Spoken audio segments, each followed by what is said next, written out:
and to both elected members and consultants that we have attending virtually. So before we kick off, I'm just going to open us with karakia.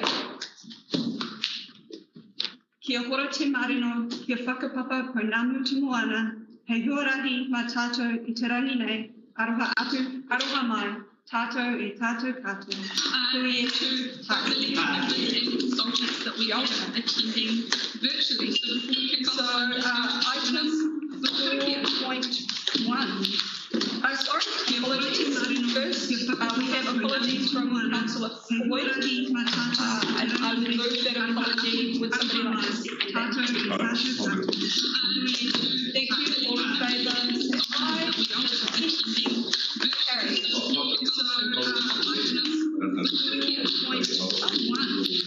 I'm sorry, of course, we have apologies from Councillor Floyd, and I will move that apology with somebody like to second that. Declaration of ministers. Think we got anything to add here?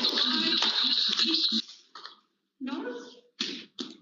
I declare that I lost the will to live reading that.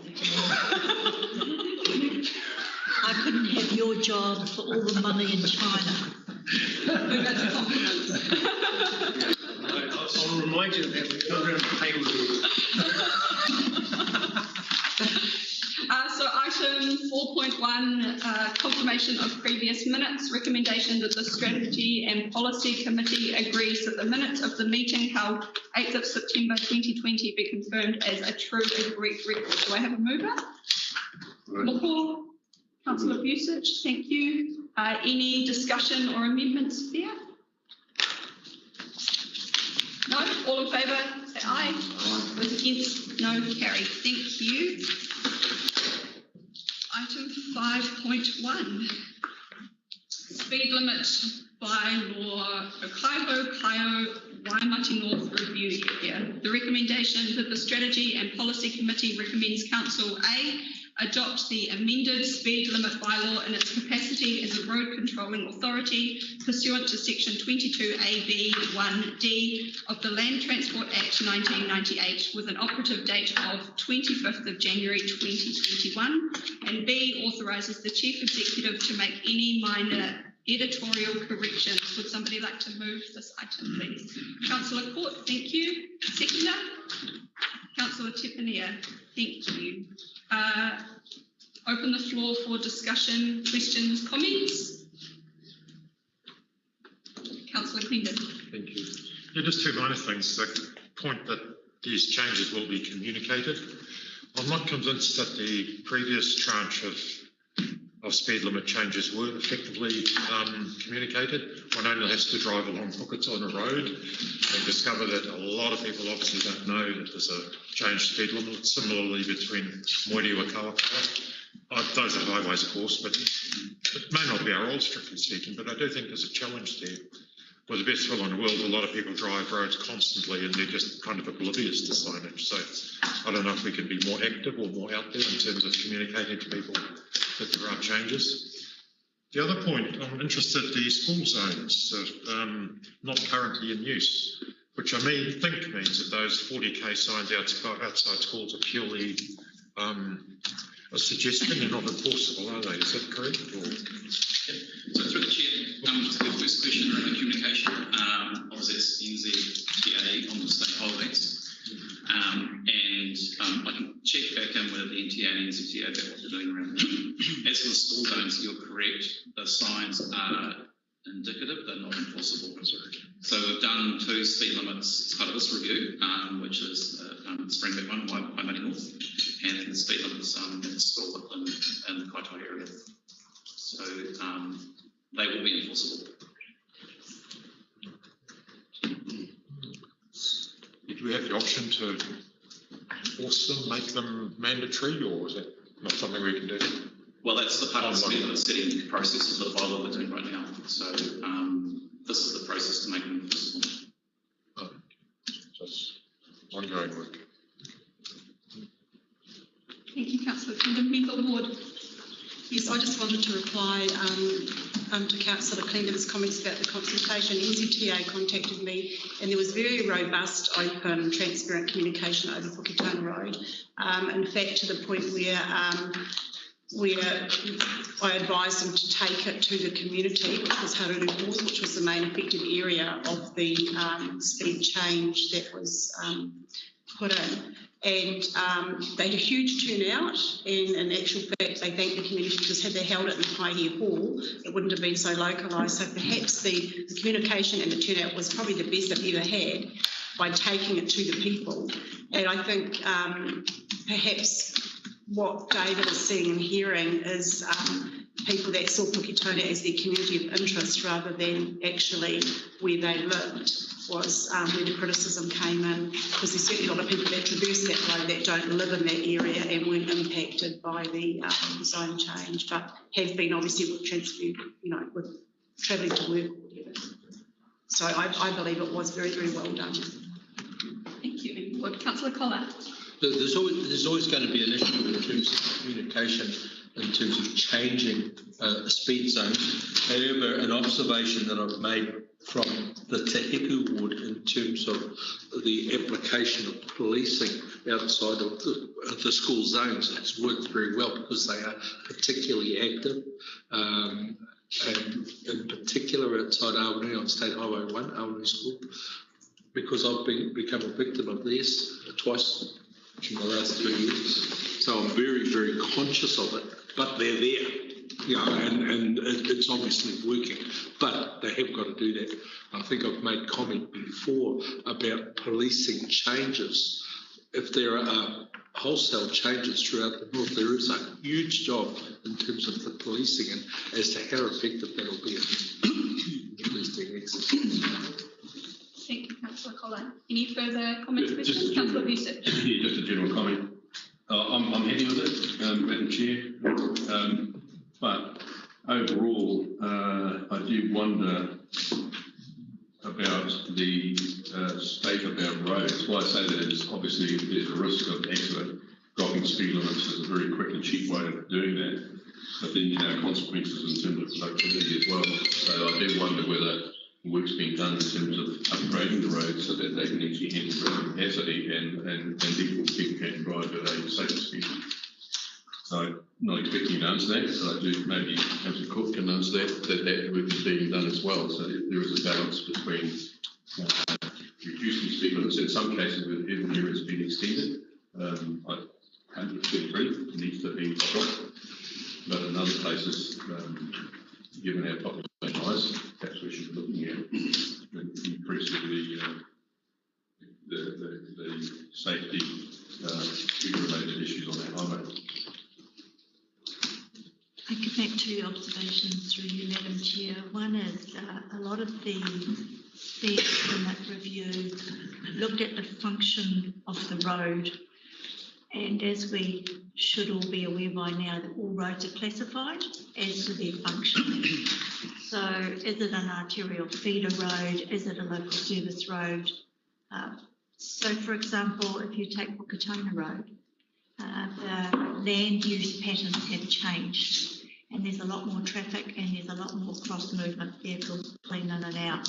So there's safety issues there. Reducing speed is a very quick way to address road safety, because we all know that the greater the speed, the greater the mess. The reality is that there is not enough money in the country to have roads to the standard that everybody would secretly aspire to. There's 90,000 kilometres of road in New Zealand, 40,000 kilometres of that is unsealed. In the far north, 2,500 to 507 kilometres of road, which 1/8 is not sealed. So we have to balance the reality of what can we afford to do and what is a quick win, and reducing speed limits is quite a quick win. The second thing that I'd like to address is there have been a lot of complaints coming through to me about people not observing the new speed limit. So this was discussed at some length at the Road Safety Forum, and the Roading Police Sergeant is aware of that and has asked for increased patrols on these roads as an educational rather than enforcement in the first instance. A lot of tailgating, a lot of overtaking. There is an opportunity on some of the roads that are really causing us an issue, and they're not all ours. The one that's causing the most problem appears to be State Highway from Kawakawa to Rumorewa for people not observing the new speed limit.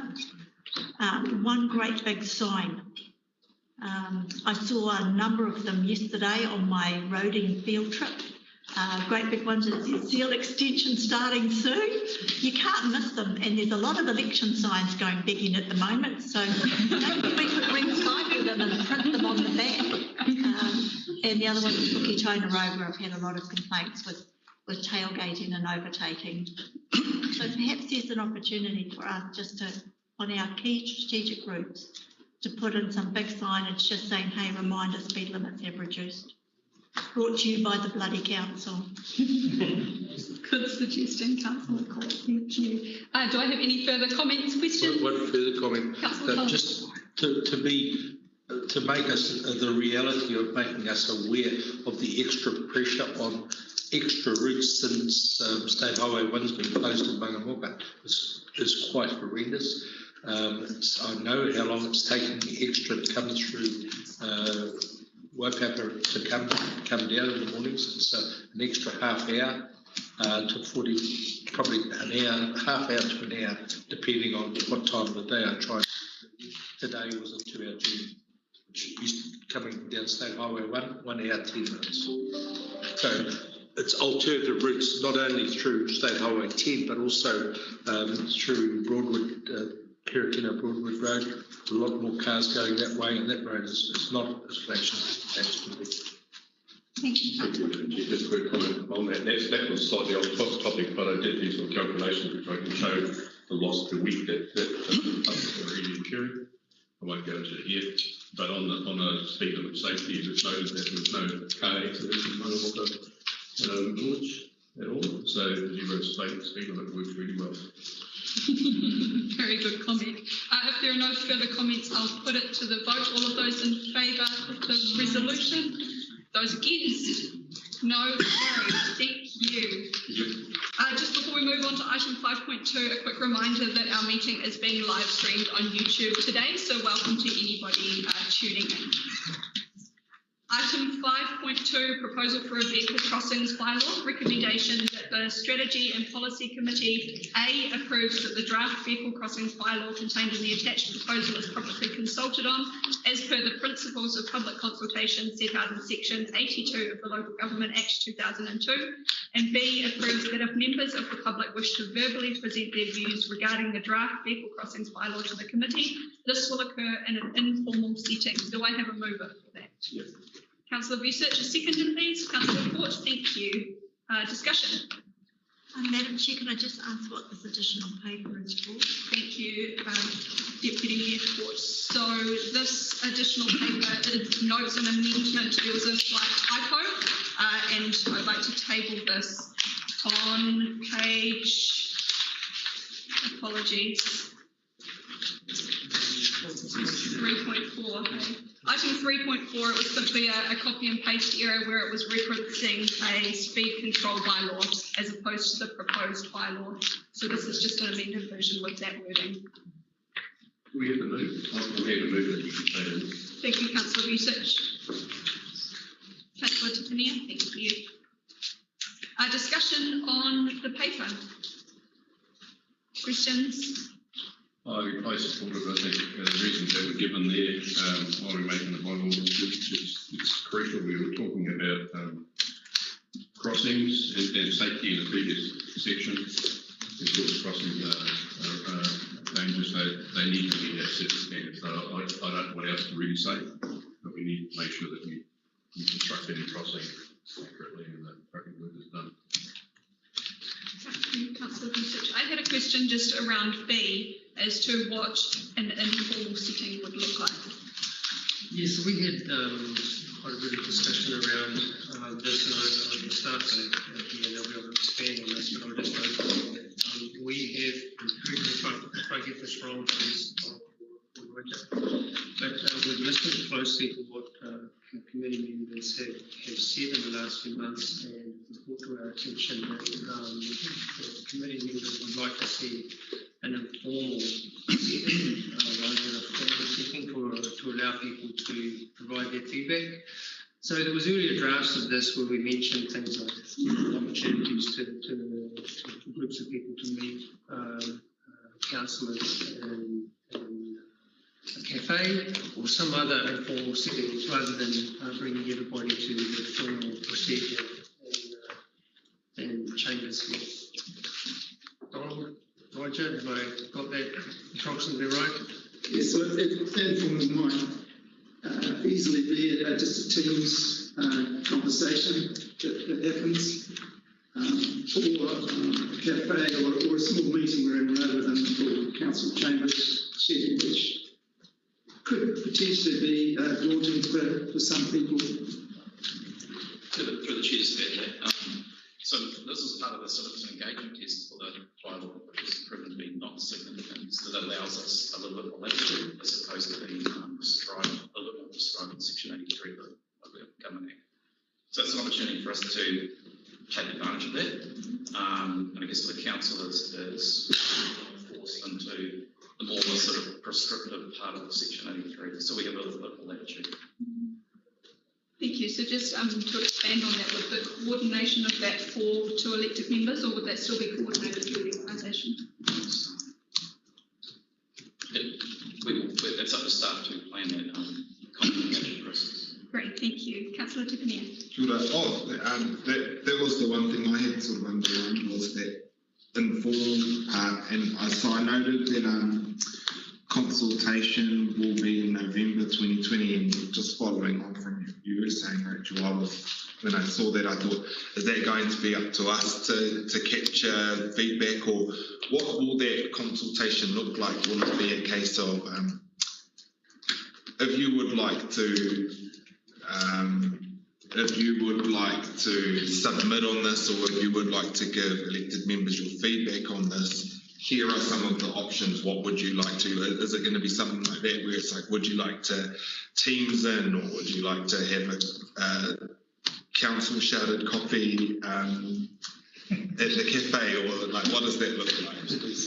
So, Roger, I'll get you to respond as well, but I'm not 100% sure that we've got down to that level of detail, but yes, it would be a matter of seeing if people were interested in that opportunity. It's actually quite exciting, to think that we can try something else here and see how it We need to be careful to make sure that what we're not promoting is an individual submitter meeting with the individual.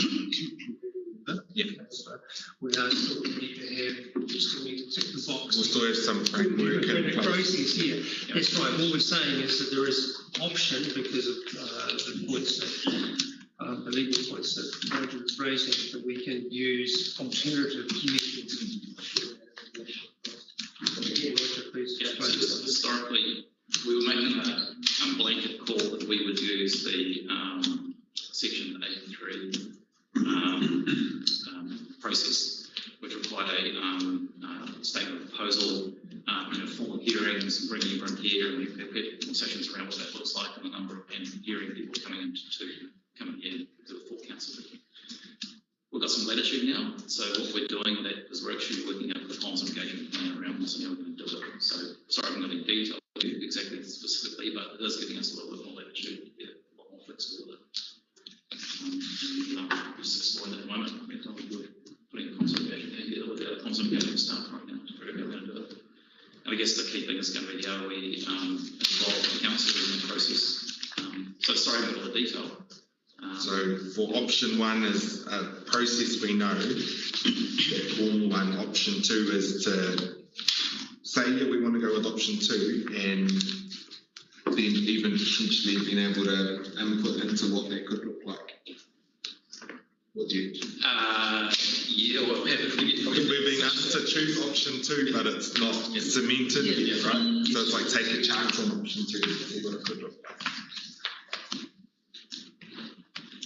Sorry, Councillor Tipania, did you want to firm up the wording of the resolution, or are you happy with that? No, I'm going to go. I'm fine with it, and it is a trial, and it's not hugely significant, and I'll trust you to put something really great to No pressure. Member Ward. Sorry. Thank you, Madam Chair. Not in relation to the consultation and the process, but in relation to the vehicle crossing bylaw.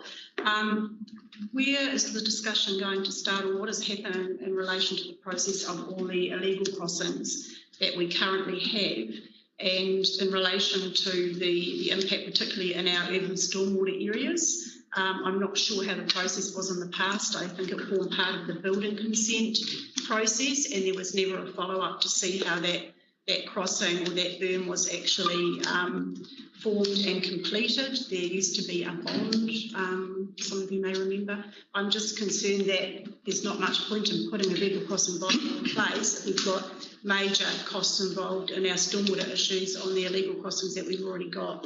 And this cafe thing, I'm not sure if I want to sit in a cafe and have everybody come and complain to me about their neighbours' illegal crossings, which I can think of a few neighbourhoods where that will happen.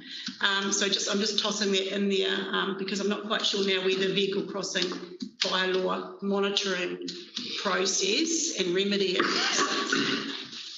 It's a good serious question, probably a lot to unpack in that. It is, I would say that it's very important that we do have the bylaw in place, because we can't enforce a bylaw unless we have a bylaw. So would be the first point. I'm wondering, Madam Chair, through you, the monitoring side of vehicle crossings does rest with the street services team. So following subdivisions, etc., and the vehicle crossings going in, we do require engineering input. So we have an arrangement in place at the moment on a contract basis with Hague Movement to do that, because Andy's team has workload that doesn't permit that kind of engineering input. So it is a combination of engineering checks and also compliance checks, which are more general in nature.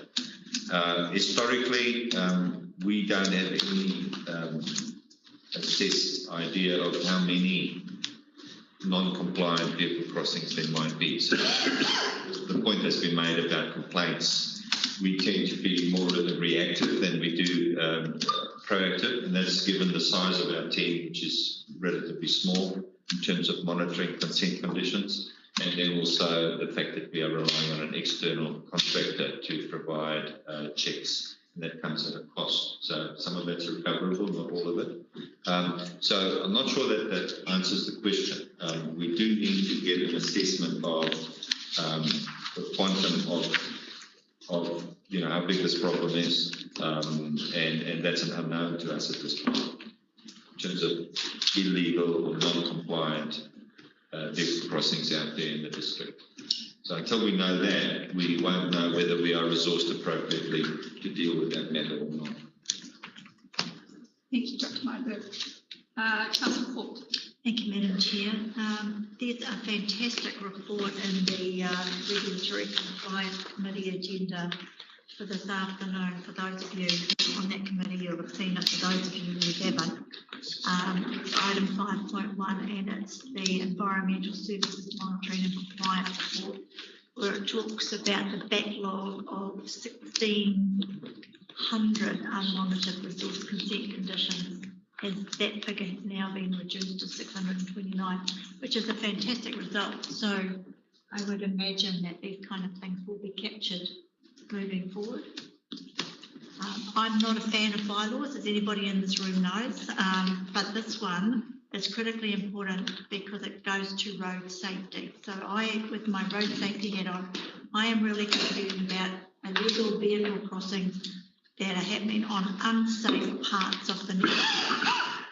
So there's nothing more frightening than you're driving down the road doing the legal speed limit and suddenly a vehicle pulls out and you do not have time to react. So one of the things that I'd like people to focus on when, as part of the engineering standards and guidelines, which sits aside from the bylaw review, is sight lines and the standard of the vehicle crossing. So we have heavier vehicles now, and they are damaging the vehicle crossings. And when you start to have damaged vehicle crossings, you start to get concrete and stones and other stuff tracking into the carriageway, and that can cause broken windscreens and other roadside hazards. So I just put that out there. And I just wanted to support Councillor Tepanea because I think vehicle crossing bylaw is probably not going to engender a great deal of public submissions. So I think it's a really good crash test dummy for trialling a new way of doing consultation. Thank you, Madam Chair. Thank you, Councillor Court. Councillor Busick. Yeah, just, I think I was making an assumption just related to the question you related there, Madam Chair, about the informal approach. I'm assuming that's in terms of the consultation on the bylaw, which is clear, states that, but also that, but doesn't state it as that, even though it's informal, the meeting will be, the members participating in the informal meeting will be processed, they'll be listened to, and be notes taken and everything else. Just the settings more for making it easier for them to meet, and that's a correct assumption.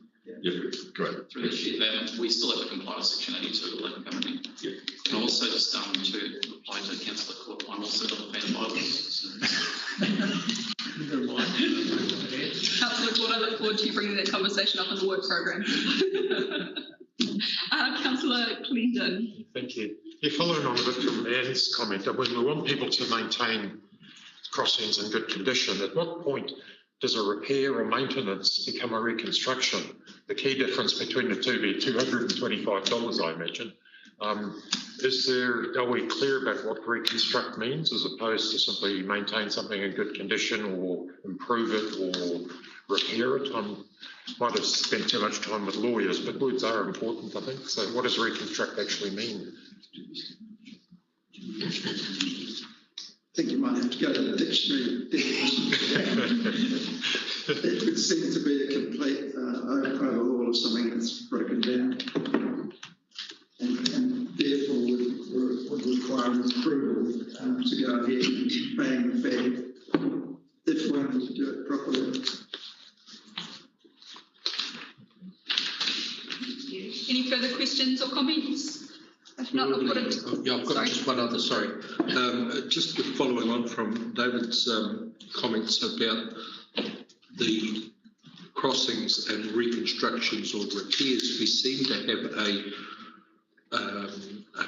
multitude of repairs and parts, etc., where there are crossings and they've had to be cut up or dug up, and the repair sometimes is the suspect piece of activity, because it never seems to last like the rest of it did. And it's a bit of quality of control perhaps needs to be involved there. Thank you, Councillor Collard. If there are no further comments or questions, I will put item 5.2 to the vote. All in favour? Aye. Those against? No. Carried. Thank you. Item 5.3, FNDC Greenhouse Gas Inventory Report 2018-19. I would like to welcome Bridget Hicks, who was part of the organisation who developed this report on behalf of FNDC. So the recommendation is that the Strategy and Policy Committee A receive the report FNDC Greenhouse Gas Inventory Report 2018-19, and B, recommend Council consider the recommendations made in the report as part of the long-term plan process. Do I have a mover for that? Councillor Clendon? Second, Councillor Busick. Thank you. I will open the floor to questions and comments. Councillor Busick, would you like to kick this off? Yeah, I have a few questions. One is, let me first say that I'm pleased to see we're doing this piece of work. So we don't know what we're doing, how can we actually make progress? So I can see that's great.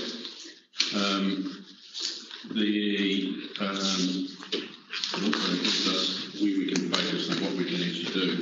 And based on what the report is, it seems to me that our wastewater is one of the biggest contributors to greenhouse gas. And therefore, I think it's counting, if you add the other bits with landfill and everything else in terms of waste, it's contributing significant. Maybe that's where we should start. My questions relate around that. And if I can go to Well, yeah, let's start on page 92, chapter 92. 92, yep. And you see some wastewater schemes there with Pioneer being very high in terms of emissions. And what to do with anaerobic digestion there, curing. But it doesn't reflect the actual population in those areas. And so I have a question around how is that calculated? Because I would have thought most of our sewage systems are anaerobic, and maybe Andy, you can correct me if that's incorrect or not. And that's one question I actually have. Would you like to get that question answered first, Councillor Houston? Yes, please. Perhaps Brigitte might like to speak. Kia ora, councillors. Just checking that everyone can hear me okay? Just Hello? give it another go. Here we go.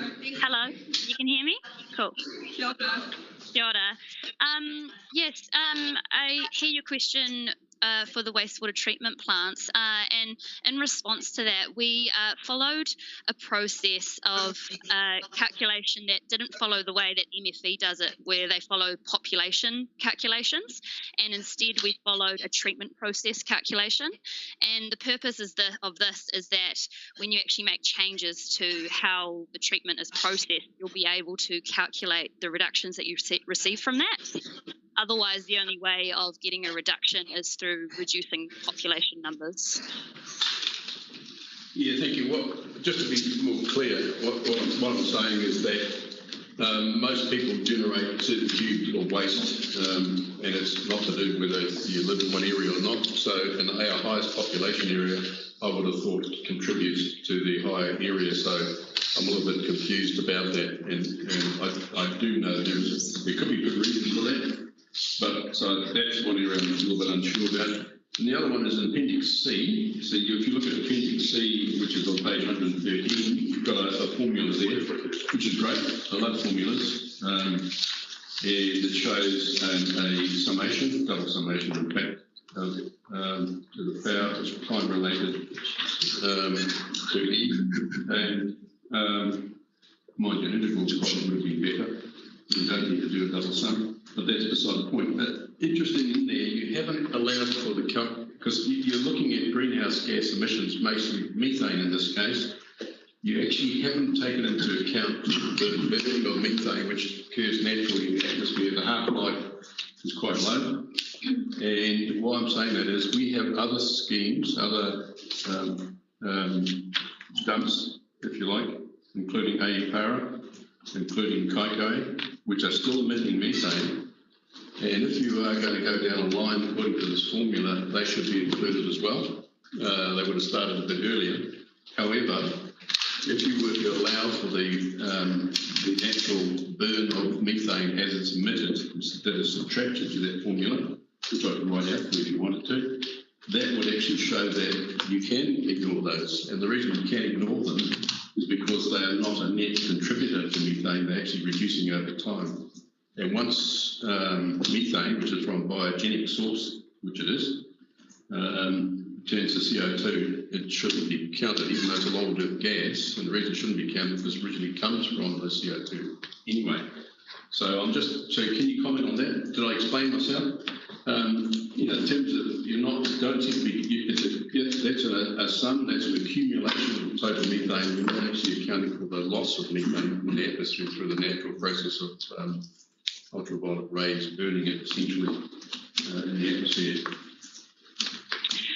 Yeah, sorry. To your questions, we actually had a wastewater treatment plant specialist do the calculations for the wastewater treatment plant emissions. So I can't comment on the actual calculations of those. Sorry. Maybe can I follow up with somebody, because it's quite important that we are measuring correctly. This is landfill, so what we're looking at is on page 113, which is showing you a formula of the methane emissions from Brussels landfill. And that's fine. We should include all that. What I'm saying, if we're going to do it that way, we should include all our landfill. And potentially we should be including our contribution to the methane emissions in landfills such as in Whangarei, because it's our rubbish that's going down there. So we should be including all of that. But I would say add another component in here into this formula which is taking over time the half-life of methane in the atmosphere as well. And then I'll be satisfied that you're actually accounting for it correctly.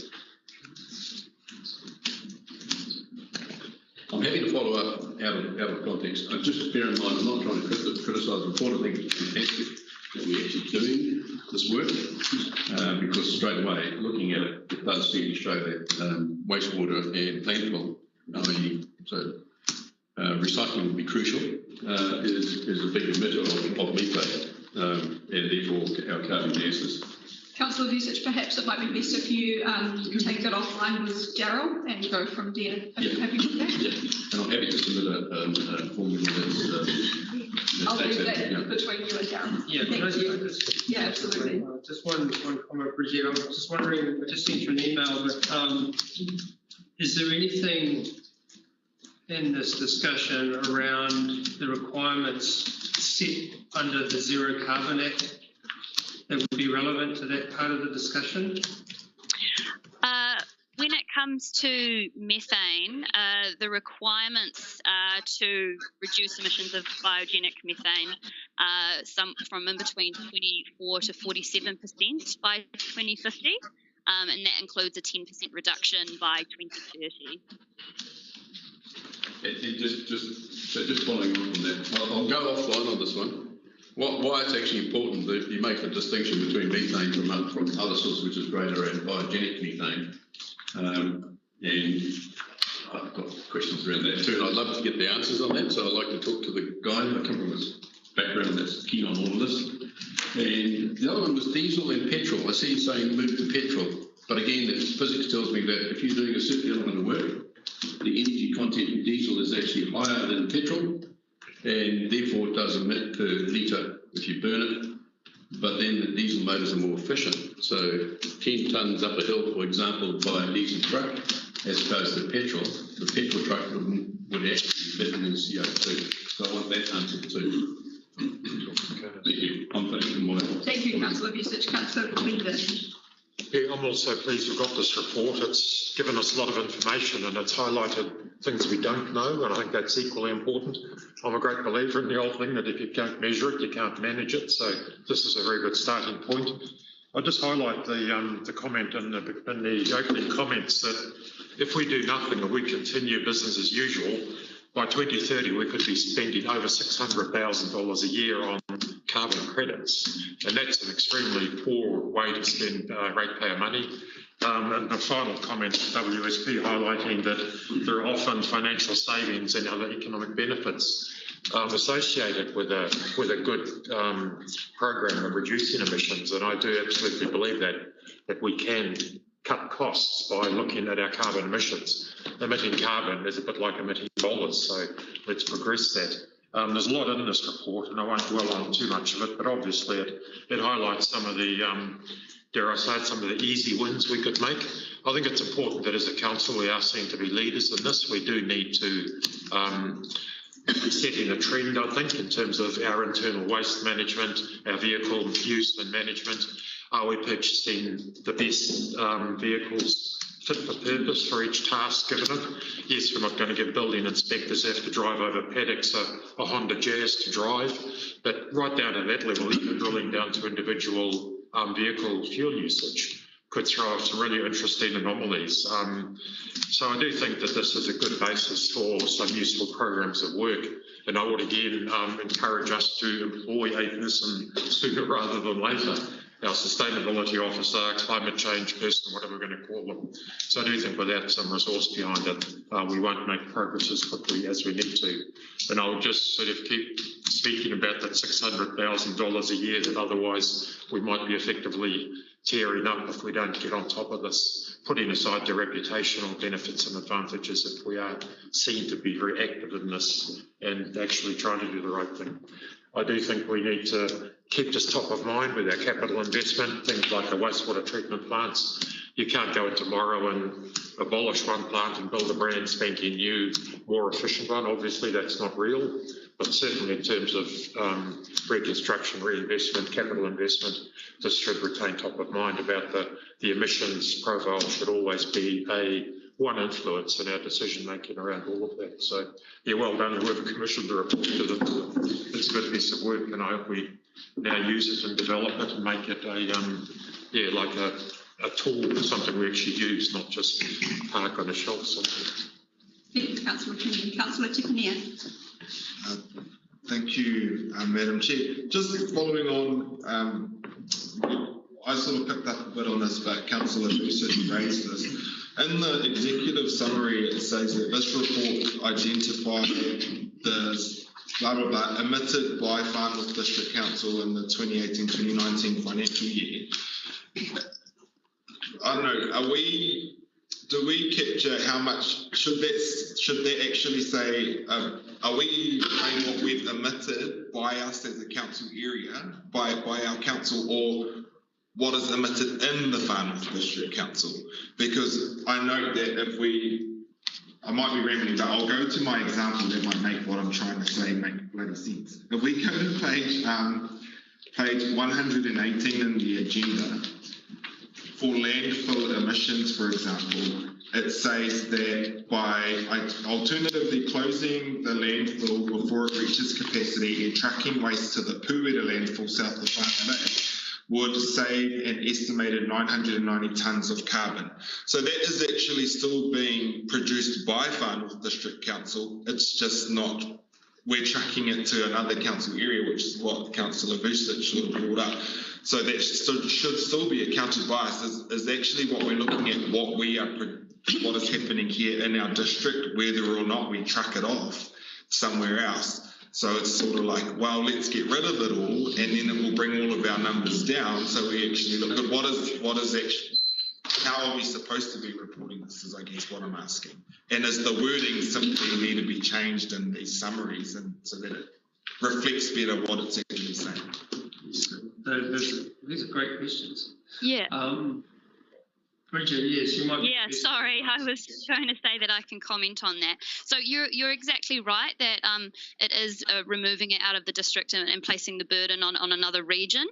The way that you will report on that is right now that landfill is sitting in your Scope 1 emissions accounting, and so that's emissions you own and control. As soon as those emissions are out of district and in the Whangarei district, then they become a Scope 3 emission. So you would calculate them in Scope 3, which is emissions in your value chain.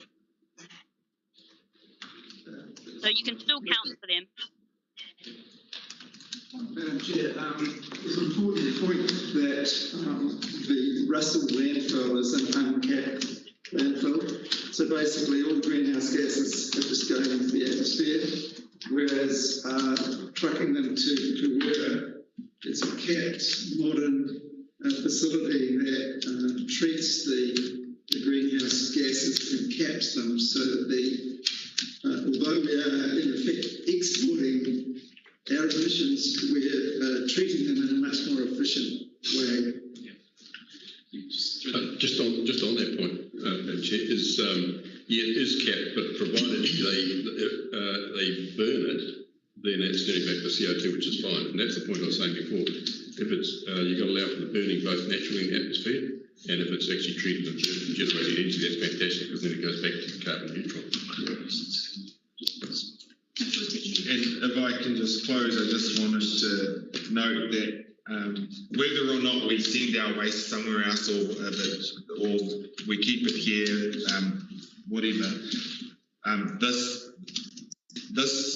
should be used to support the report in the future, where we look at potentially bringing our waste in-house.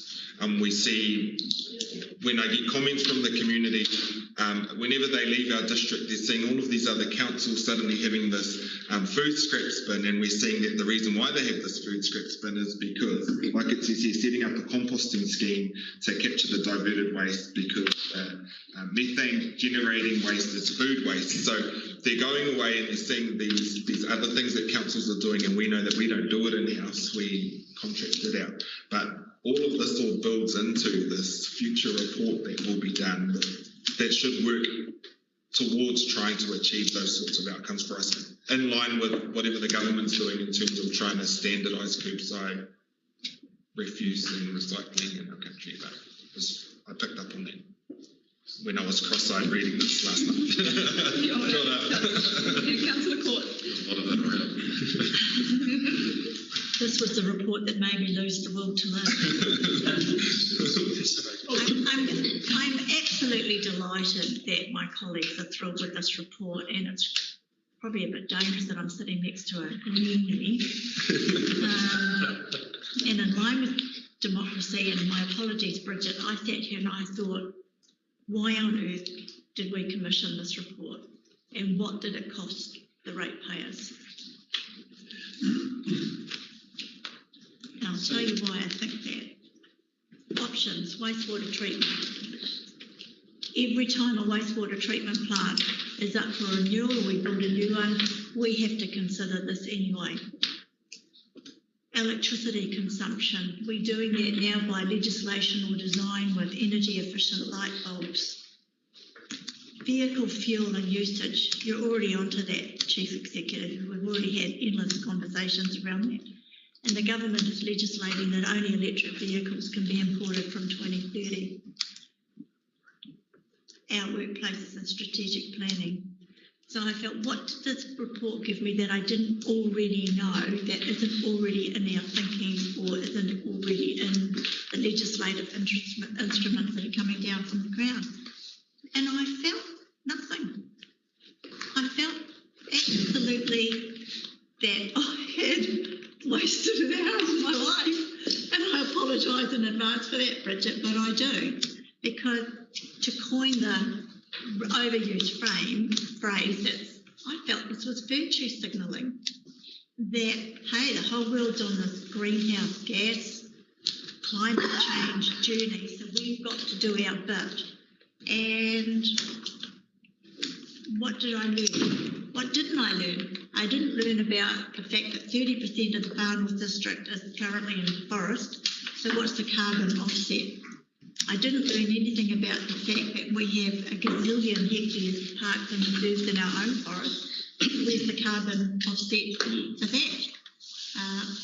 So what I didn't learn is, yes, it's going to cost $600,000 a year if we do nothing, but what is the cost of doing something? So I think the report in itself is not particularly helpful in that regard. So I apologise, and you can make the little voodoo doll and put pins in it. But we sat here last week and we agonised to death, and I guess we all went home last Thursday night and couldn't sleep because of what the rating impact is looking like as part of the LTP moving forward.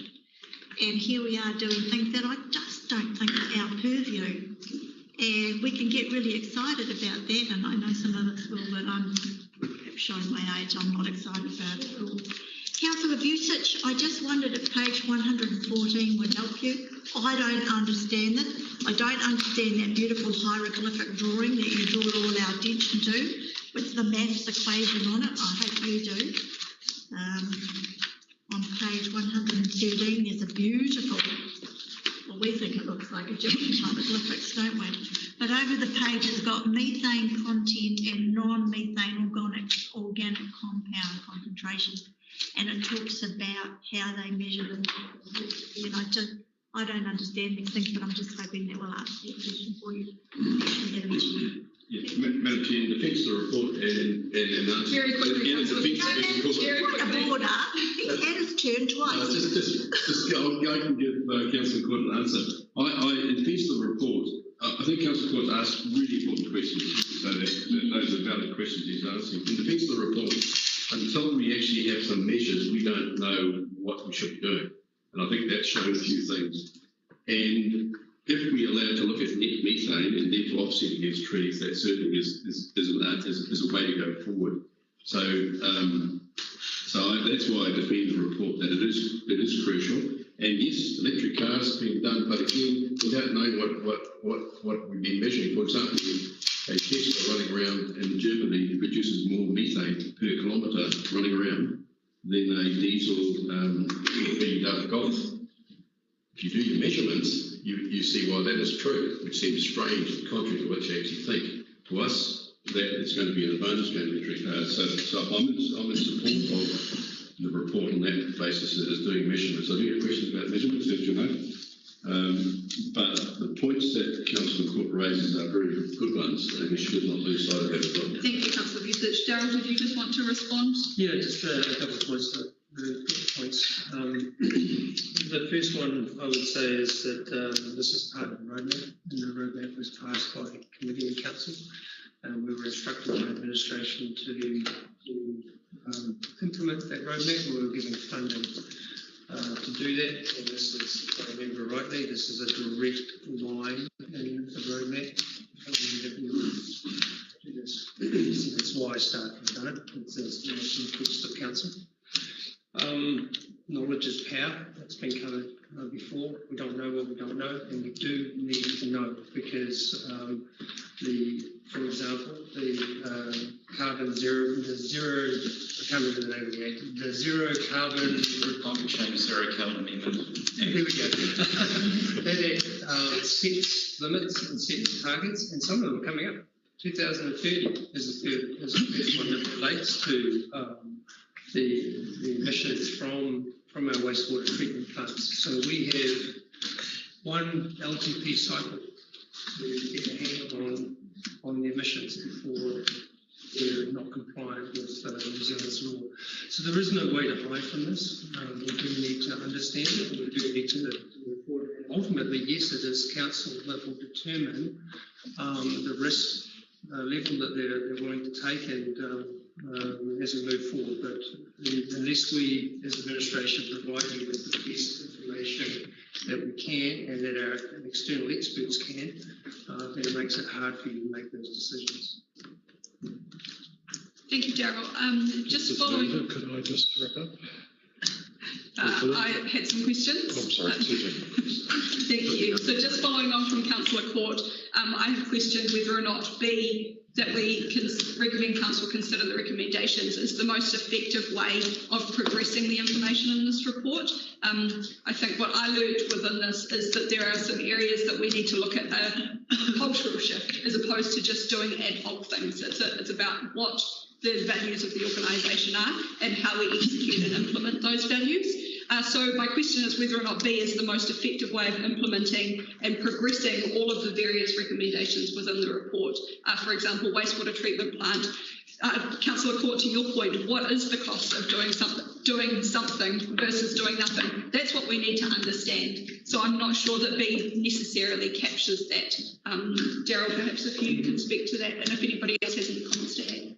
We certainly could modify the recommendation to be more prescriptive, and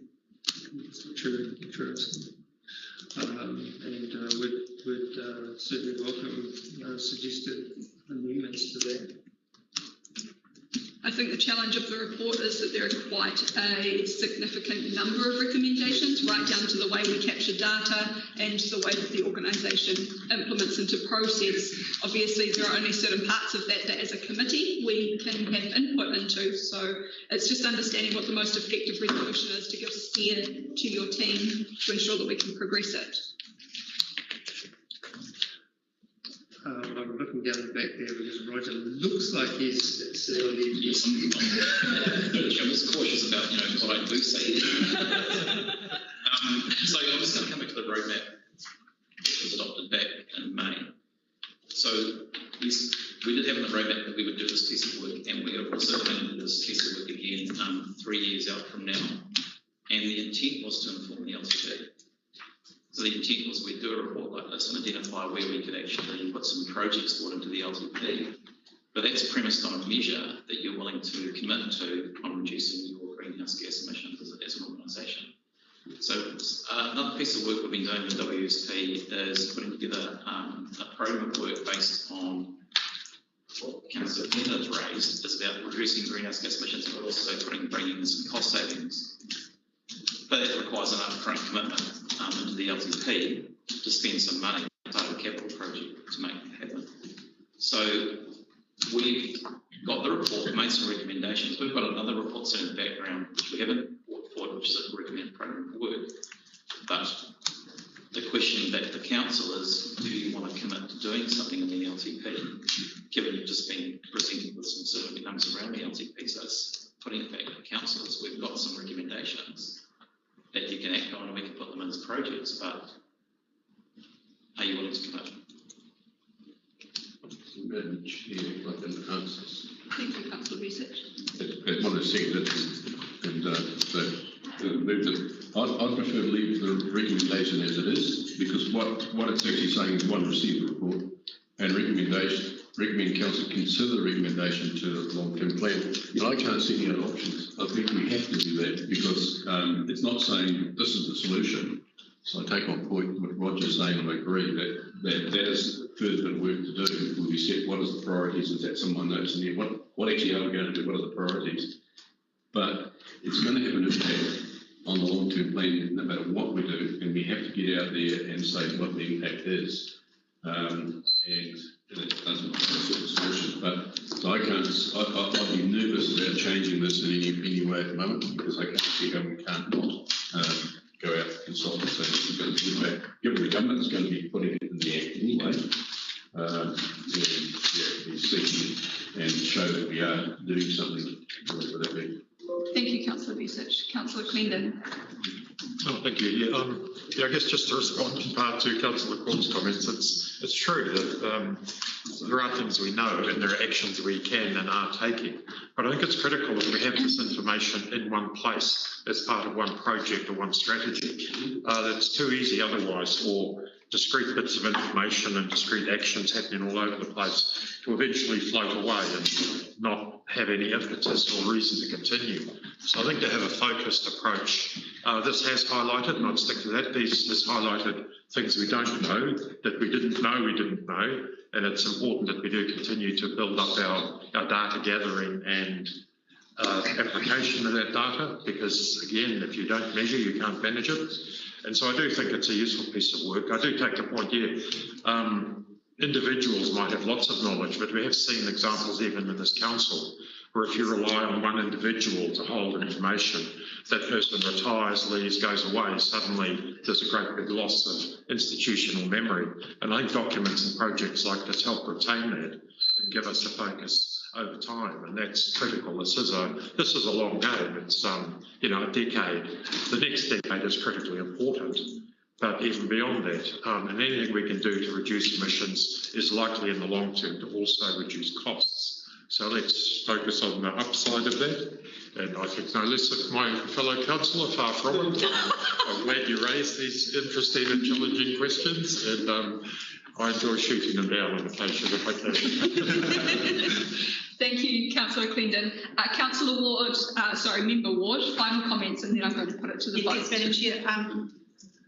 Along the lines of Deputy Mayor Court there, I was also looking for the carbon credit and the offset or the trade-off and this in sort of some more layman's terms. I leave the scientific stuff to Councillor Research, but I did also wonder whether in our long-term planning, whether we need to look at our district plan review and the work we've been doing with Greg on the SNAs, and even though a lot of them will be on private land, I mean, if we're going to have all these significant natural areas and we're going to be able to, we have our reserves as well and our dock land, it's pretty big compared to other districts and other areas, and I think we need to be mindful of that. And those significant natural areas, I mean, Greg's probably got some percentages and things about what's planted and what's not, but, that's preservation and conservation for the future, so I think we need to tie with the scientific stuff as well. Thank you, Member Ward. On that note, I'm going to put the recommendation to the vote that the Strategy and Policy Committee A receive the report FNDC Greenhouse Gas Inventory Report 2018-19, and B recommend Council consider the recommendations made in the report as part of the long-term plan process. All in favour? Those against? Thank you, Madam Would you like that Chair. recorded? Recorded, please. Thank you. Carried. Just on that, we are going to take a 5-minute break before we move into the information reports. So back here at 10:37, please.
6.1 Far North Economic Impacts and Recovery. The recommendation is that the Strategy and Policy Committee receive the report Far North Economic Impacts and Recovery. Do I have a mover for this, please? Councillor Vucic, I'm happy to second. Before I open the floor, I just want to highlight that there are this report discusses a working group that was in existence last term, but there are currently 2 vacancies on. This report also contains the terms of reference for that report. So I would like to hear some member comments around whether this working group is something that we would want to be putting resources into this term, and if so, who we would like to see recommended to council to be appointed into that working group to fill those vacancies. So on that note, I will open the floor for discussion. Councillor Vucic. I'm still finding my notes. I'm scrolling through the rest. It's fine, we can wait. I make stuff as I go along. So. No, it's a good report. I'd just like to highlight just one small point under the business. There's various commentary about some of our relationships and associations. One that's missing there is North Chamber. I sit on the board of North Chamber as council rep, and I do think, not to dwell on it, but there has been on occasion, I'd say tension a bit between Northland Inc and North Chamber, which has, I think, been resolved as to the level of engagement of each of those organisations with businesses, particularly with single businesses. I think Northland Inc does a great job. I was very impressed by their tourism spokesperson a few days ago, Tanya Bird, who gave a very positive and very well-informed commentary about tourism in the future. But more generally, I do think North Chamber's got an important part to play, and they are very keen to lose the sense that they're whangarei-centric, which they confess they have been. They are spending more time further north and far north and so on. So I do think we need to just acknowledge them as an important partner with ability and capacity to engage and mentor individual businesses, which is often where the difficulty is.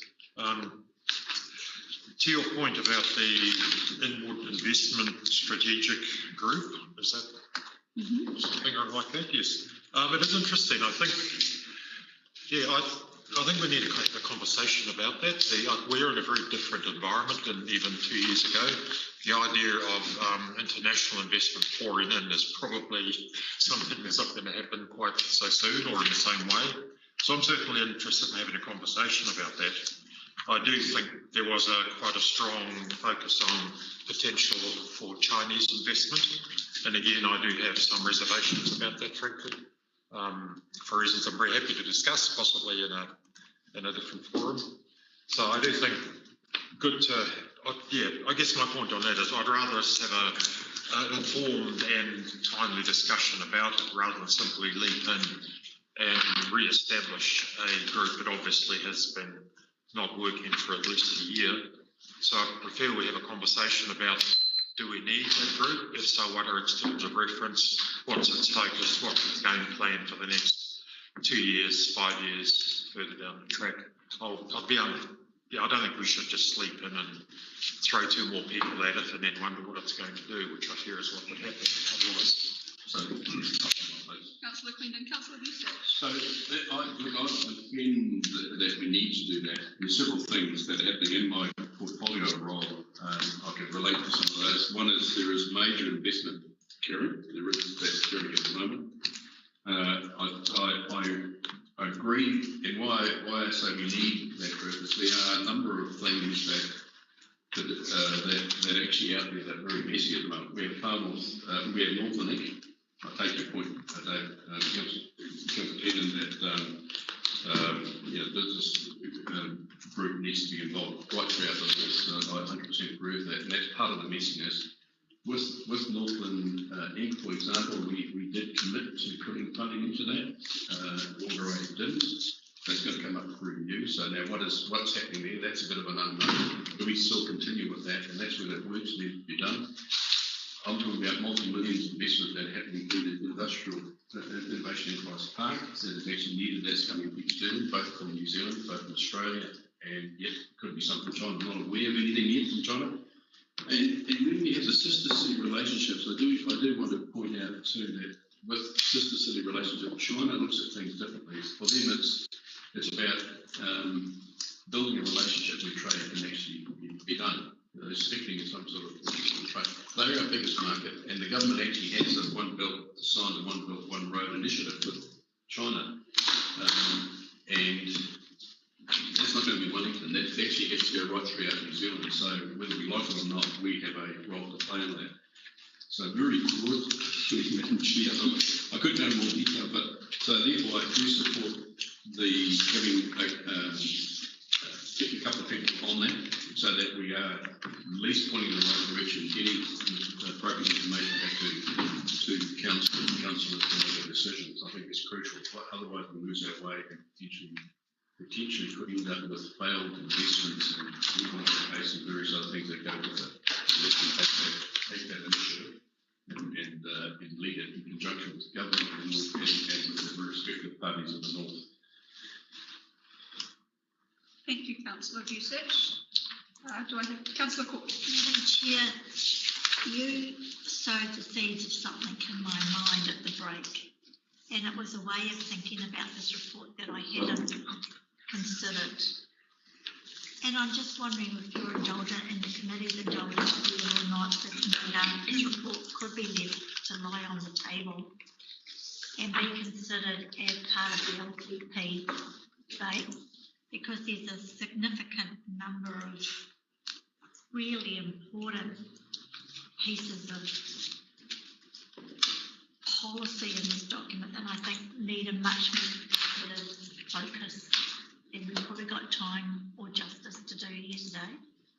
And I'm also mindful that there's some things in here that are very, very dear to some of my, and I know the recommendations only to receive the report, but I'm equally mindful that we're just a committee, we're not all of council, we're not all of the community board chairs, and there's a lot of stuff in here that's really important to everybody in their own little way. Would that cause you any problems, Mr. Sarge? Through the chair, no, it would not. I think it's a smart move to have an in-depth discussion around the items in here, and to be right to the nub of it, there is cost associated with the establishment of the food security. I'm not picking on discussing, but the Wood Trade and Investment Office. There is a cost associated with that, so it would make sense for council to be able to think that through and think about the cost and to address some of these questions there as well through a different form, which would be a workshop form in the LTP, so that we'll allow a more frank and open discussion. So yes, might be a good idea. I'm happy with that for the reasons that Councillor gave. I'm aware that around the table, many elected members probably don't see what I'm seeing. We have to locate an investment office. There are, I don't want to go into detail in the public forum, but there are a lot of opportunities potentially lost that put a lot of what our holdings do at risk without something. I'm not saying it has to be allowed to get a form, and therefore the time to actually discuss that, maybe a workshop would be crucial, where fundamental holdings can go along and maybe the chair of North Wellington as well to go into the details, and I'll be real keen to see that actually happen, because we then sort of talk about what are we doing in terms of our support for North Wellington and the framework that we lost. So I'll be happy for that to occur, and I'll be more comfortable with that, because there is that, but it's crucial that we do something so that it's in keeping with the current long-term planning timeframes. Otherwise, we will still lose. Thank you, Councillor Vusic. Member Ward. Yeah, I would like to speak against that, although I believe we do need, from a community board perspective, we do need a greater in-depth discussion on many of these bylaws and involvement. However, I think we need to move forward quite quickly, particularly with this new group that David's referring to with Northern Inc. They were always city-centric. Now we are in a position where we can work together. And when I look at the planned review dates on this program here, I can identify several, but one in particular, take the camping and public places policy. Now, that's really, really urgent and really important and as part of our economic cardboard, we're going to have a big problem this summer that we're aware of, but a lot of people haven't identified. And I feel the two representatives from our council will be invaluable to sit in that group, because that is one thing that Whangarei does better than we do.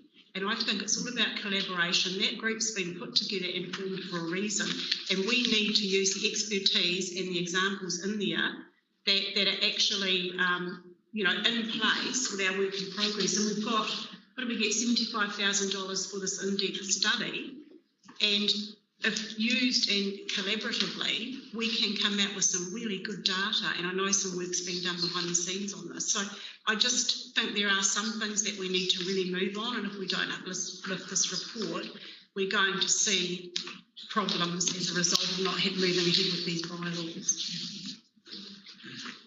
Madam Chair, can we just get some clarity, please, because this is just to receive the report. So what is the actual process that the Sergeant has in mind? Because and I do acknowledge the report writers in the room, in regard to, there's an awful lot of policy and bylaw there. So just because we're receiving the report doesn't mean that you're just going to run with it.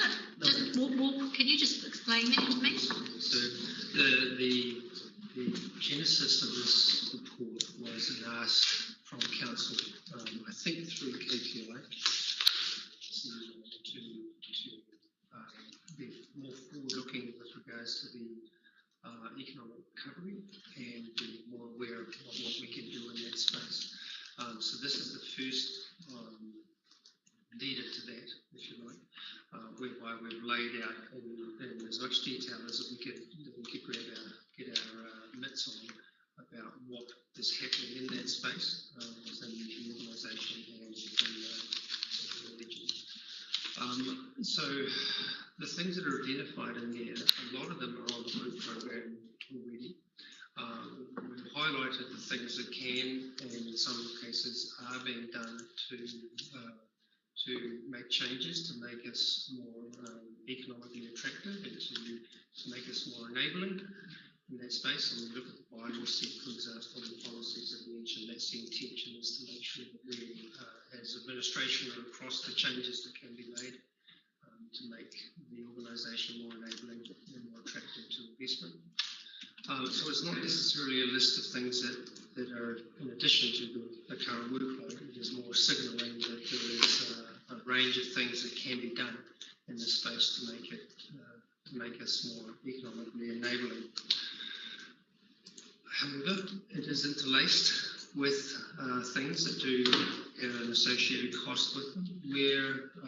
Where we've identified a significant cost, we have attempted to tease that out and make that part of the LTP discussion, and that will continue to be part of the discussion that the Council has moving forward on the LTP. For example, the Trade and Investment Office, I'm not sure if it was specifically teased out last time, but we have teased that out, so that will be coming back to Council for discussion. Bill, is there anything? No. Through the Chair, no, that was the summation. The idea of the report was twofold. One was to give you an overview of everything that I could capture that was happening around the place, and our thinking about opportunities for us as an organisation to make some changes. So that's why it's in the three parts. So it was about the jobs and bits in the middle there. It was about who's working with who, and I take Councillor Kinder's point that when Milton Ding and the Chamber were in the same building, there was very, very close collaboration, and we knew everybody. That has drifted apart, but I did know the chair, so I will re-engage with that. And the idea was twofold to go. Both of them have, those things have 6 months of reporting, so this report forms the basis of whatever actions you decide through the other avenues to be able to report on progress, but also in the collaborative space to go what's worked, how well it's worked, and how many jobs are created. So it's kind of that dashboard that is part of the 6 month reporting that you've asked for. So it serves two purposes, an opportunity and the reporting in 6 months' time. Thank you. So I I guess my question is, before I enter the rest of my questions, is whether we need to leave it to lie on the table, whether we're happy to receive the report and we request that we workshop further scope in addition to that. So I'll just plant that seed. I just wanted to make a couple of comments on the report. It's a great report, so thank you, Bill, a really great report. I really appreciate it, especially the opportunities that are highlighted within our policies and bylaws. I note, as you well know, I have a bit of a passion for arts and culture, and I noticed the opportunity within our arts policy and small changes that we can make there. So I look forward to seeing some progress on that if and when we can make that happen. I did want to highlight, following on from the infometrics workshop that we had recently around the job creation from the economic stimulus that we've received and the not short-term benefits of that, but they aren't sustainable benefits. So I would really like to see that, for example, some of these jobs that are highlighted that don't eventuate into ongoing jobs, how those can be considered in the delivery of our capital works program over coming years to ensure that we are capturing those and doing everything we can to enable more sustainable employment around the district. Following on from Councillor Glendon's points in strengthening partnerships, I've got our General Manager Will Taylor in my mind in terms of what that community, and Councillor Vucic, this might be something that you'd like to explore through your portfolio, what the community partnerships look like. So for example, I'm delegated to Volunteering Northland, and they have a significant input into development within our district, but without the cost, and also the likes of Taitokerau Time Bank, and how we can be considering utilising some of those grassroots approaches to be delivering some of the impact that is potential within this report. So on that note, I'm happy to receive the report and continue with the recommendation with a note that council workshops further scope as part of the long-term plan process. Does anybody have any opposition to that? No? Have I got any further comments or questions? I'd like to make Councillor Collard. Just in listening to this, I do quite a bit of investigation into investment or event funding, because I do operate an event of my own. But what I came across to us just on Monday. No, it might have been Friday or Tuesday. The regional events fund. There is a regional events fund in operation that is our particular region is Auckland and Northland, which they're dispensing $19 million towards funds, etc. And it has a finite date of application or interest registered by the 1st of December. And I just hadn't seen any mention of that in terms of Northland Inc., who are promoting or are the agency for it in the north, as to where we go or how we access it, if we can use it. And I'm looking at the report here, there's a whole heap of avenues that perhaps would be relevant in terms of that event fund. I think they'll be looking to have a regional investment plan to go with that, but we've got to be, if our event is going to be in, we've got to be in by the 1st of December, and we only found out about it 4 days ago. So we're wondering about the partnership thing with Northland Link and being collaborative with it. Okay, so Bill might be able to answer that. So a couple of things just to take your points. The event funding through our event advisor that we have within council, anybody that comes with a query, we put them onto that. Bearing in mind that, as I told the chair, we have no representation on that committee. It's ATED and WDC. So they are the decision makers for how that fund goes out. But we do put people onto that for getting. Northern Inc. is revising their regional investment strategy, so we'll work with them as we go on, and hopefully some plan stuff will come out underneath that. What was another point? I had one other thing, but it was an answer to your question. I think that's it. So there is work underway with Northern Inc., and as you rightly have said, we are funding them this year, which gives us a better context to say what we want the effort put into. Paula, does that satisfy your question? Perhaps we can expand on it more in the workshop as well. Thank you. Councillor Court. Murray Reid joins us on our Business Association conference call every Thursday morning, and he talks about this every time. I know they have to have their strategy lodged with the Crown by the 9th of November, so perhaps you'd like to join us on Thursday morning, and you can ask directly from the horse's mouth. Thank you, Councillor Court. That's a question. There are two regional bodies that sit over the top of everything they're doing. It's a really good stock take bill of all the moving bits. It doesn't necessarily have a whole lot of order or actionability to it, but as a first paper, just to get a fence around all the opportunities, it's a lot more comprehensive than I thought it would be. But we're right to note that two bodies that have already been mentioned, that's the Economic Recovery Leadership Group that is chaired by Murray Reid and Toa Aniva. And within that, the MD body called the Interim Regional Skills Leadership Group. The easy way to think about those two things is that one is business focused, like let's do a count of the businesses, those that have got their head above water, those that haven't, let's recommend to central government what might be needed to try and keep some of these businesses afloat. It's the business leadership. And then the interim regional skills leadership is about the labour market, and it's about matchmaking between the two. How to get as many businesses working as possible and as many jobs associated with them. That piece of work's done for MB, and we report to them every 3 months. And it's mainly an intelligence function at the moment. It's just about local ground truth.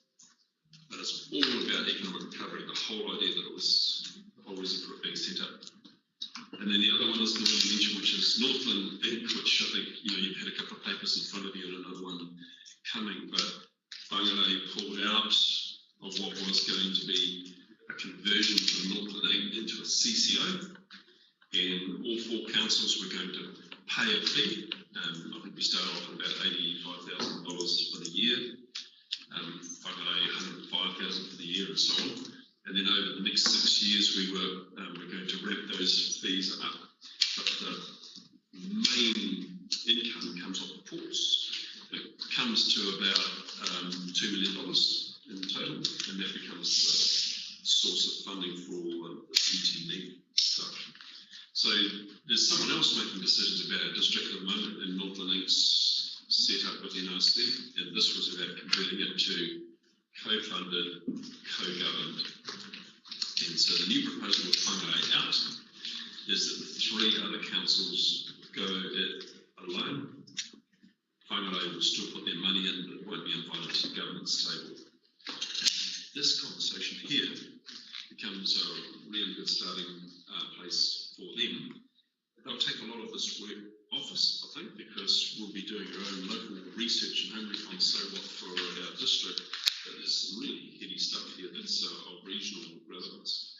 So those 2 things are happening regionally, and this is exceptional. It's a head start to both those groups, I think. And I can see me getting some more information from them through this to actually through my contacts, but it's a good piece of work. Great, thank you. If there are no further comments or questions, I will put it to the vote that the Strategy and Policy Committee receive the report, Final Economic Impacts and Recovery, with a note that we arrange a workshop to. That looks good. Moved by Councillor Vucic, seconded by myself. All in favour? Those against? No? Carried. Thank you. Item 6.2, new directions for resource management in New Zealand. The recommendation is that the Strategy and Policy Committee receive the report, new directions for resource management in New Zealand. Do I have a mover for this recommendation? Councillor Court, thank you. Councillor Kendon, thank you. Any comments, questions?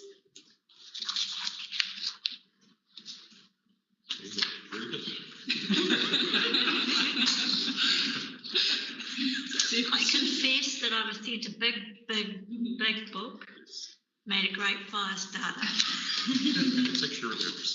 I mean, quite seriously, reforms of resource management are almost presupposing some fairly major reforms of local government, which is exactly the process in the 1980s.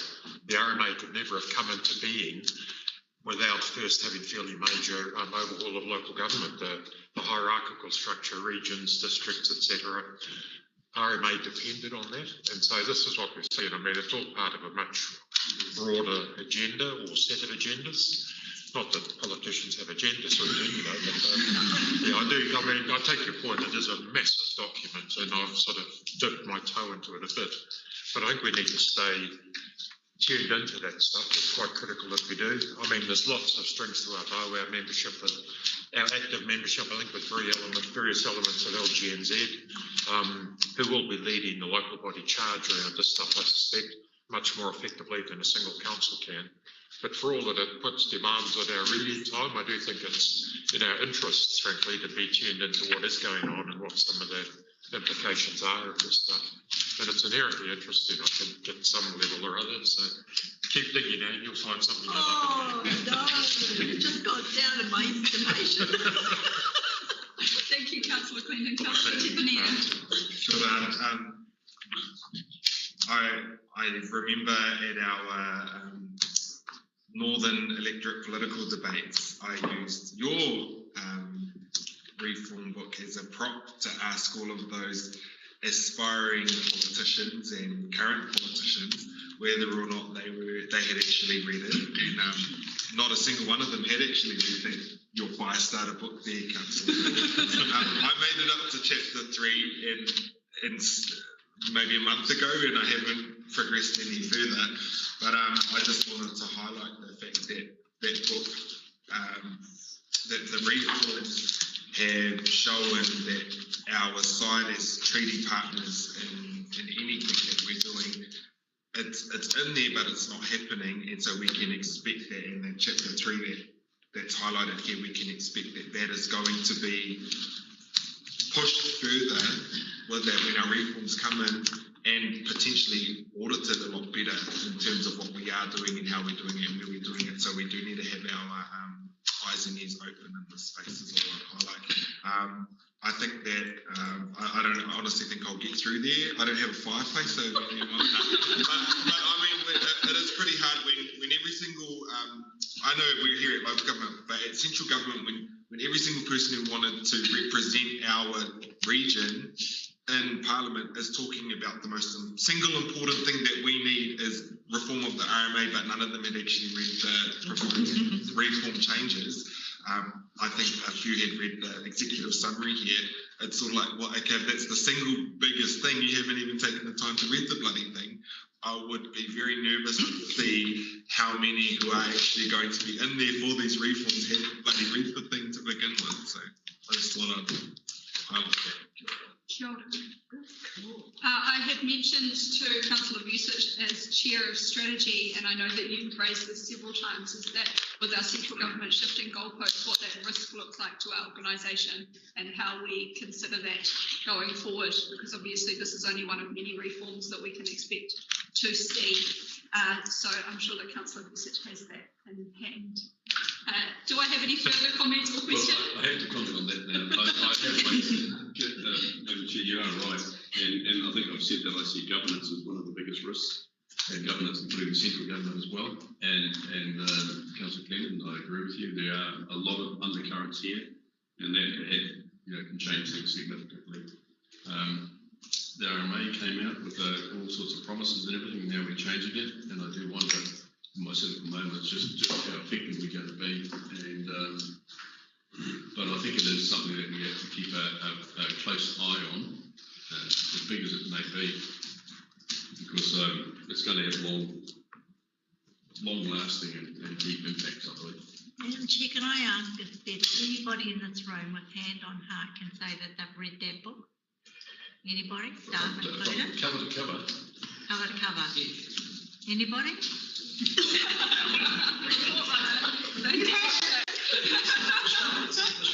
Because I do actually have a chocolate fish in my bag. For the winner, I say you win. There's the risk, Kia ora. So on that note, I will put the recommendation recommendation to the vote. All those in favour? Those against? No. Carried. You have to share that with your drinking partners. Item 6.3, strategic planning coordination. The recommendation is that the Strategy and Policy Committee receives the report strategic planning coordination. Do I have a mover, please?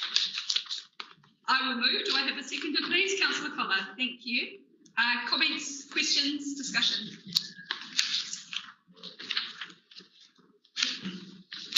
I will open it up. Bill, thank you for the report. It's fantastic. I thought that it was a very well written report. It highlights some improvements that I think we can all agree can be made throughout the organisation. So this report is a really great starting point for that. So I'd really like to commend you on that, especially the level of detail that you've gone into. It's really appreciated that when we receive a report by governance, the detail is there. So I just wanted to thank you for that report. Through the chair. So I think one of the important things, I won't go into the detail, but one of the things is that this coordination is about thinking about places and to think about what happened for this LTP, but for the next LTP, perhaps we'll line up the delivery of our infrastructure with community needs, community projects, and things happening within the town all at the same time. It's impact and it's about making change. So that's one of the purposes behind it. There are things like efficiencies and all the rest of the stuff, but I'm hoping that we will change the way we as an organisation think about our delivery of services through this process. It will be a long road, but hopefully we get there. Darryl, one of the questions I had was how, as a committee, we can just maintain oversight of the progress of that, because it is an exciting transition. I hear what you're saying, Bill, that it will take time, but the wheels are moving. So it's just maintaining that oversight and seeing how that's tracking and progressing. We will absolutely be bringing back regular updates on this. We're putting together a team within SPP now to focus on placemaking, and a number of the members are sitting in the back of the room there and on the sides. Bill, Chris, Michelle, Cheryl, etc. We're moving some of our deck chairs around to get focused in this area. The first task of that group is to figure out a framework and to build a model. Once we have that in place over the next few, I'm going to say months, we haven't scoped a time frame for this yet, but our intention would be to bring regular reports back to committee to let you know our thinking and to get some guidance and to bring you up to speed with what we now know in that space. So off the top of my head, I would say expect to see another report in 3 months or so, the first quarter next year, just after Christmas, and we'll bring a report back on progress in this place. Thank you. My second question was just around community boards. Obviously, they have a huge role to play in this piece of work, both within their delegations and within their advocacy side of things. So just keen to get a bit more understanding, and it doesn't need to be now, but going forward as to how they will fit in and how that will be communicated with them, so what that process looks like. So that's part of the exciting task that we've got ahead of us for the next 3 months, and this is why we stood this group up and moved it under Cheryl, so that the community planning aspect is front and centre to how we build this model. One of the biggest aspects we have is that we've heard from the committee members, council members, and from the community boards chairs that we could do better in this space, and this is our planning response to that, to try and build a better model where the community board's thoughts and aspirations and visions transfer all the way through to capital works projects that are very well crafted and timed into an LTP. So this process is designed to do that. But we're talking about the car before we've even, before the builders have had a chance to shape it and build it. So that's the intention over the next 3 months or so, is to build that. Great. Do I have any further questions or comments? If not, I'll put it to the vote. All in favour? Aye. Those against? No. Carried. Thank you. Well, team, I had it down for we needed to be at the last item by 11:30, so we've got there with time to spare. Well done. Item 6.4, Strategic Planning and Policy Work Programme. Recommendation that the Strategy and Policy Committee receive the report Strategic Planning and Policy Work Programme. Do I have a second, please? Councillor Tuponia, a seconder? Right. Councillor Vucic, thank you. The floor is open. I believe that Darryl, you may have some. Yes, so we have three documents on screen. A couple of them are attached to the agenda. In addition, so we have the detailed work program, which will be attached to the agenda, which is this lovely blue document with lots and lots of lines on it, with your information about who's doing what and how's who, and the timing of all the various projects. But probably more importantly, we have this document here, which we've put together, which is I affectionately call it the light report, which indicates a colour for how we're progressing with, rather than the individual project, it focuses on the program of work. So you'll see an individual colour for each program of work, indicating what we see, the traffic lights down the road. So we see all green lights ahead of us for this particular project, or are they amber, or are they red? And there's reasoning given there. So we can see there's a progress update next to the coloured dot, followed by a box underneath which highlights any challenges or issues that we foresee, and then what we're proposing over the next 6 months, how things are tracking us.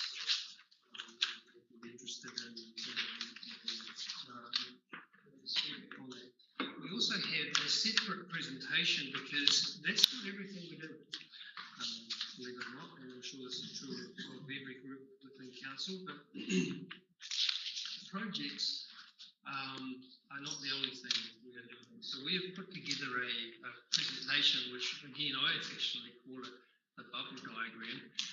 We did this a while ago, not long after I started, I think, where we tried to demonstrate to you all of the other things that we do that sit outside of the project. So there's 4 slides here, and I guess I can work through them really quickly in an introduction. So you'll see there's sort of more interesting facts, interesting numbers associated with each group. So when you look at the Tohono group there, there's something like 171 renewals completed, 101 recommendations made. They've had 80 requested service, and this covers back to the beginning of the financial year. What's a renewal? Renewal? Renewal is the applications for emissions of emissions of rates. So we had 171 that were coming off from the previous financial year. And so to expedite the process a lot quicker, we went through and identified those 171, and we pushed through 101 that were just normal rollovers, because that was unused carbon scrap and uneconomic. The other 50 odd, 60 odd were those we thought would be more investigation. Okay, so 115 times the team assisted Māori. Now, does that also cover the times that you assisted councillors? Because I'm just aware that often this group is called on to provide translation services and other aspects. I'm not sure if that's called the number as well. Again, you can see the intention here is to show you all of the things that go on within the team. The next yes, okay, cool. Provision of cultural advice. There we go. So you can see that. And this covers back to the beginning of the financial year. We'll just pop on to the next slide there. So strategy development. Large number there is the estimated hours on research and development to untangle our wonderful bylaws and policies program, which I think, Anne, I think everybody would agree with you. In the room, no one likes this, but we're tasked with doing it, so we're trying hard, but it takes an enormous amount of time and effort. We've developed a number of templates. We've moved to an updated area structure plan framework, which we just talked about with regards to the placemaking process. We've undertaken 35 actions on the implementation of the climate change roadmap, and we've seen a few of those today. 400 437 estimated discussion points and ideas have come through the final 100 engagement with yourselves and with iwi and with our stakeholders so far. And 10, the number of risks with the National Climate Change Risk Assessment and biodiversity required addressed in the next 6 years. Next slide there, district plan.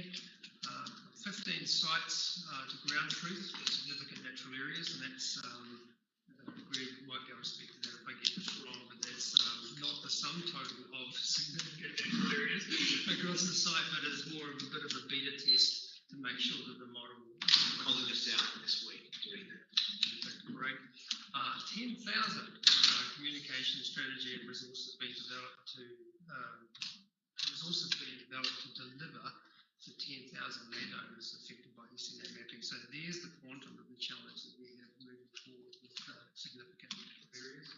It's a big piece of work for us moving forward.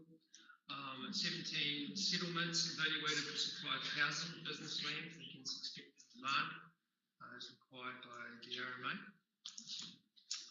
This year in particular, in the last 12 months, we've had a number of national policy statements that have come out, which are going to have a significant impact on the way that we undertake planning and undertake our business. So, identified 3 maricultural projects under evaluation, and so far the team have had 6 workshops with elected members on the content.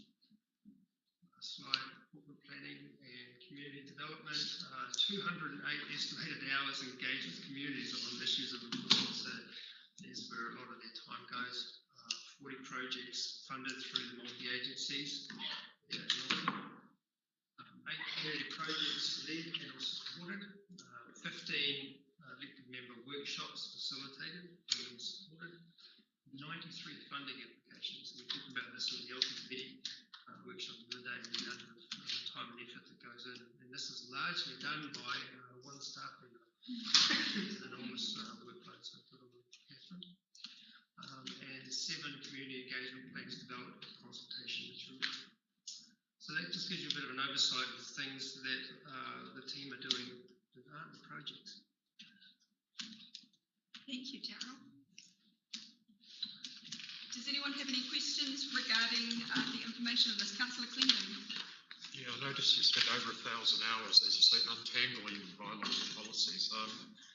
That's kind of a one-off project, hopefully, that once they're sufficiently untangled, and I believe part of that approach is to say, is this a necessary bylaw, rather than simply reviewing, going right back to challenging whether or not it's actually needed. Correct, that's a good synopsis. The real problem when we inherited the bylaw challenge was even just understanding how many bylaws we had, because they've been, historically, they weren't done by one business unit. Historically, they were done by individuals in different business units throughout the organisation. So when that particular individual got a new job or left the organisation, then the bylaw just get abandoned. So there was an enormous amount of work just trying to find the information that associated with this legal document that the organisation had. So we spent an enormous amount of time trying to untangle it. We're getting a lot closer, but it's an enormous bow wave ahead of us. The approach that we're taking now is that we're doing our best to farm out as much of this work as we possibly can for 2 reasons. One, we've recognised that we will not catch up. And I gave you the analogy the other day, I think it might have been at an LTP workshop. We're in a rowboat and we're trying to catch up to a powerboat. It's just not going to happen. It's just getting away on us all the time. Yeah, that's right. Lisa runs out of gas. Yeah. So we're never going to catch this thing up. So it's important for us to address and just understanding the quantum of the challenge. So we're using as much as we can. We're trying to go out to market to do that. And part of the reason is that there are some experts in the country on bylaws, and once we've got it untangled enough that we can ball up a chunk of, trying to make analogies here, that we can ball up a set of bylaws in one block and then farm that out to an external consultant. The team has found that that's the best way to actually get traction and move forward. see in the work program update in front of you that has a red light at the moment. It's been not set up. Councillor Hesage. Yeah, I'm going to make more generic statements here. I can't stress how important this work is. The world in many ways has changed. I'm not talking about the election results. I'm actually talking worldwide. And so to me it's absolutely crucial, and this is where I think we've failed for many years, not engaging with our local communities more, having a better engagement model for one. And just looking at, look on page 155, I don't actually know where to start with this, but if you go to page 155, in there is talking about place-based community, and again it's piloting it. That to me would be very interesting how that achieves. If you look at what's happening, as has been mentioned before, where the government is going, they're going one way. Local government, LGNZ, is going, hey, you need to consider localism more. There's this tension, and something's going to break when you stress things, and it may not look good. I think this is what you're looking at is the future for councils right throughout New Zealand, and this is what you're actually fighting for, and how we can make councils be more effective right at the grassroots, lead an economic development as well amid COVID-19, and on top of that, pull together our affordability, fairness and equity. If you list all that in place, this is not possible to achieve. How can you possibly achieve all this? It's a major piece of work, and I would say central government can't solve it. They can do what they want down there with their policies, and decades have proven that to be the case. And I think we need to look at a better approach. The better approach, I think, is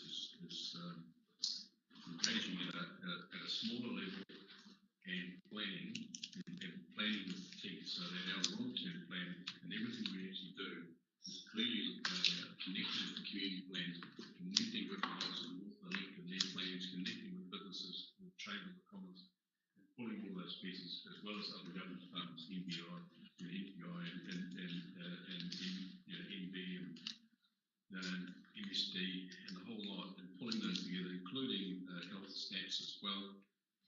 There needs to be a framework which you can build on that, and I can see this translating into that very framework. I would say central government has got this vision. I would say councils throughout New Zealand haven't got this vision. I would say we'd be progressive and dynamic council if we do pull these pieces together, maybe piloting it, pulling that together, and lead the way in what can be done. Because everybody, I believe, central government included, and councils throughout New Zealand do want to do the right thing for their communities. It's just that how you put all the pieces together in a very challenging time at the moment, and juggling these things. So that's why I say this is absolutely crucial and important. What you see in front of you, is that the be all and end all? Probably not. I think there's a lot of bits in here. I'm sure Darryl will agree with me, but at least it's a start, and without starting and being prepared to actually monitor our progress, we won't be progressing. We'll be sitting here again. And I think that's the key, Councillor Fitzgerald. Thank you for this report. It's a big ask, but from a governance point of view, it gives us a really clear understanding, especially with the LTP. We all know what that resources conversation is looking like, so it's really important that we're having that conversation informed. I'd really like to touch on page 166, Whenua Māori relationships, and Councillor Tipinia, you might want to build on this under your Te Ao Māori portfolio, but I just want to draw attention to the red light there. Effectively what that says is that we are currently failing as an organisation in this space that we should be holding a lot of value to. So I'd really like perhaps to hear from Councillor Tipinia as to how we can look at ensuring that we get better in that space. Sure. First off, can I just say that this has been, that I really appreciate the way that this report gives a snapshot of those different departments and how we get progress over the last 6 months, the challenges, and then looking ahead with the light is probably the best type of report I've read to give me that, I don't know, like I'm only 12 months in as a governor of this council or whatever, and I'm always hearing that we want to like have that lens across it, and this just gave it. So I just wanted to say thank you for the way that this has been reported on. And then this was the one that I had highlighted, our whenua Māori relationship and the hard mahi that our Te Hono team has to actually do, and we saw how they're spread across so many different things at the same time, but then we need to put impetus into this. Ultimately, it comes down to a few things. One of them is actually coming to our council at the end of this month, and that is looking at Māori representation and establishing Māori boards so that we have that voice at the council table itself in the decision making. But then when we, along with that, we also know that we have MOUs as our way in the long-term plan of engaging with Māori. I think in my most recent Te Ao Māori portfolio catch-up, Rachel Ropiha highlighted that there are actually 30 pieces of legislation that we have to meet engaging with Māori or implementing Māori voice in our decision making as an organisation. And we're actually lucky that the government doesn't audit us in the same way that it does for all of the other requirements by legislation that we have to meet, because it is in some cases a tick box, or we aren't actually fulfilling those.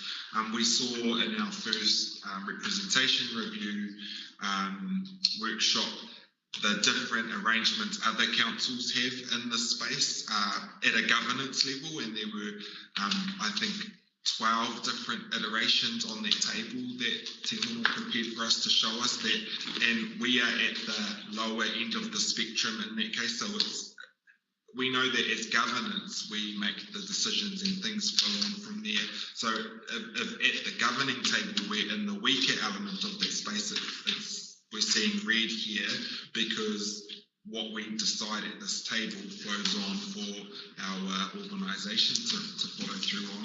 It is a huge piece of mahi. We've got a new government coming in. We've got a recommendation coming to our council at the end of this month, which is the starting point that we can make a decision on there. But I would expect that we are also going, and we also have some KPIs to this nature as well that we've put through. So I love seeing this here and expect that our council staff will be bringing forward to us a report, and I think that is something that will be happening to really push to home to us as governance how we can turn this red traffic light green. Thank you, Councillor Tiffany, and I think it's a really good point to remember that part of the terms of reference of this committee is also to shape remits to go to local government New Zealand to recommend to council through that process in January of each year. So it's these sorts of conversations that we need to be thinking about when we're looking at balancing affordability versus what we have to be doing and how that's measured and what the risks of that might look like if we're not meeting it, and then the goalposts shift along with the many other goalposts. So it's really important that we keep our minds on top of all of these red lights as to what that looks like going through our LTP process. Does anybody else have any further questions or comments? Just one quick comment, Madam Chair. Given my portfolio as well, I'd like to see us refine some risks that we identify some risks that maybe are just thinking ahead well, future tasks that we might want to do in terms of implementing to this plan, if there's something that we haven't considered. Gerald, do you have anything further? No, I think that's great. I mean, I wanted to bring this to the attention of the traffic light document. I think it's been well summarised by members here today. I think it's the most critical document for you to be aware of what's going on in SPP and the way that we foresee the road ahead. So that's I'm really pleased that people are taking time to read it. Thank you. Just one final comment. Something that I've noticed from a communication point of view is that our policies and bylaws aren't all available through our website at the moment to be able to read. So just a point of note that if we can look at making sure that those are all up there, available to the public, that would be great. I'm just wondering if there is a reason, I'll put you on the spot there, Roger, it is not the intention, but is there a reason, i.e. that some of them aren't digitised or anything like that? Is there a reason why they might not appear? Just which ones are you saying? I couldn't tell you off the top of my head, sorry. I had just noticed that there were some of them that weren't on there. I can perhaps get back to you. Yeah, that would be good because we've got a just recently updated practice website, new staff member, and I did a bit of cross-referencing about it on the website. Yeah. But as far as I know, what was on the website now was on the website previously migrated over to the new website platform. So we just migrated what's up there on the previous website currently. That's great, thank you. On that note, then I will put the recommendation that the Strategy and Policy Committee receive the report Strategic Planning and Policy Work Programme to the vote. All in favour? Those against? No? Carried. So that brings us to the end of our meeting. Closing at 11:39. Well done, everybody. Councillor Tukunia, would you mind if I asked you if you could close us with a KPN, please?